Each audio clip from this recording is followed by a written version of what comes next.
I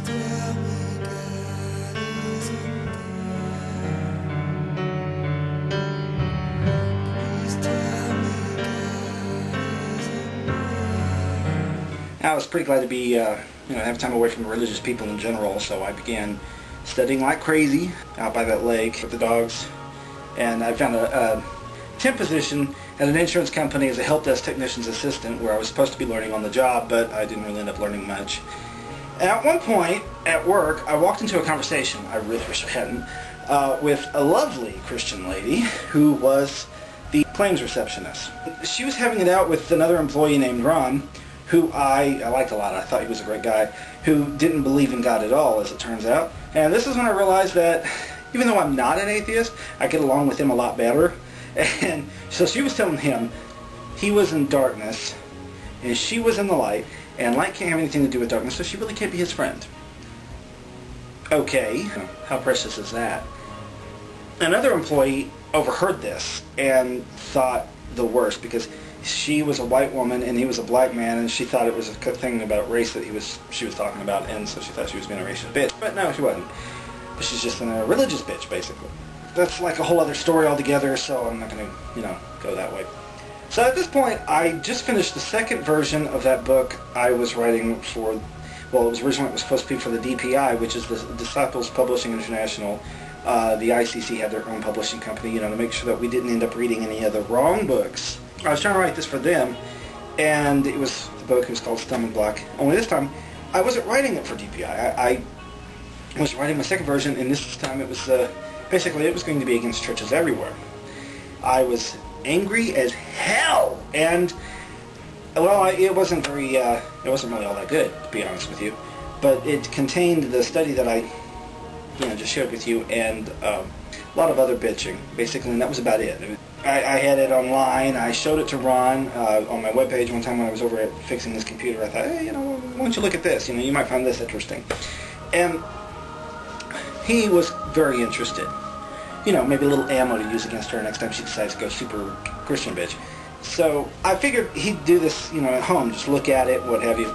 But no, he downloaded it on the company's computer and he hit print. I didn't tell him to do this. He just did it. And then he checked the printer, there's nothing, so he hit print, nothing. And so he hit print again, and again, and again. So eventually the call came to my boss, because the printer was jammed, and she fixed the issue, and, apparently it was an overload, and then all of a sudden 12 copies of my 150-page documents just print right out in her hand with my name on it and everything. It wasn't long after that I handed my pink slip.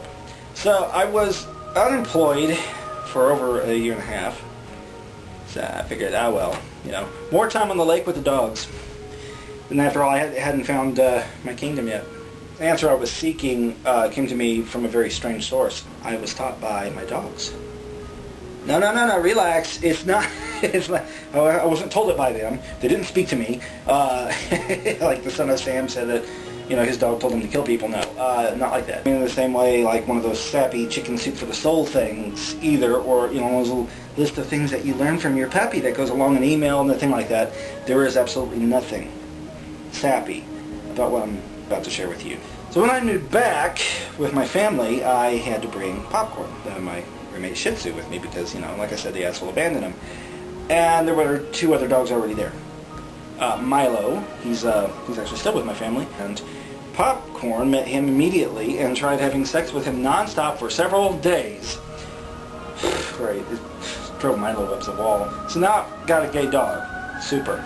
But the other dog was a wonderful lady. Her name was CiCi.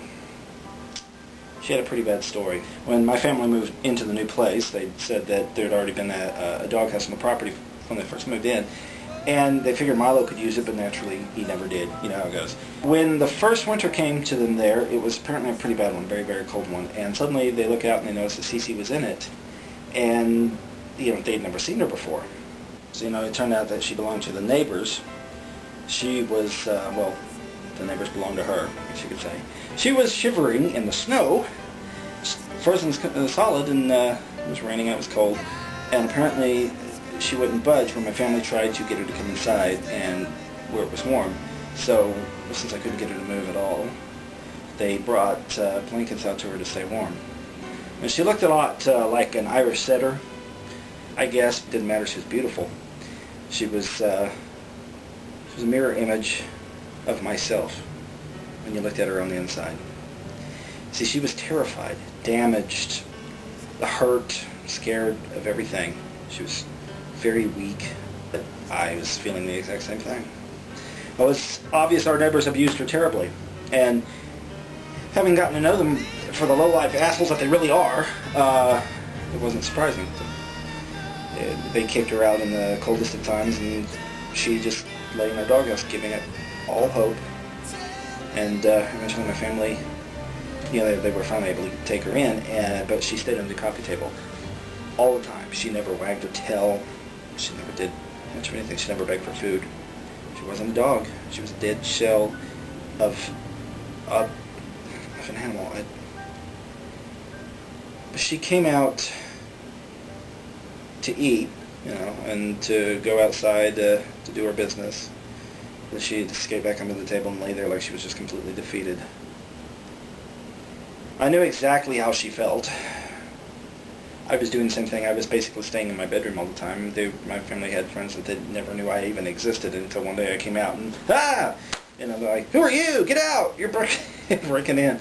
So I decided to go to do for CiCi what I wish somebody had been able to do for me. I was actually considerably smaller back then.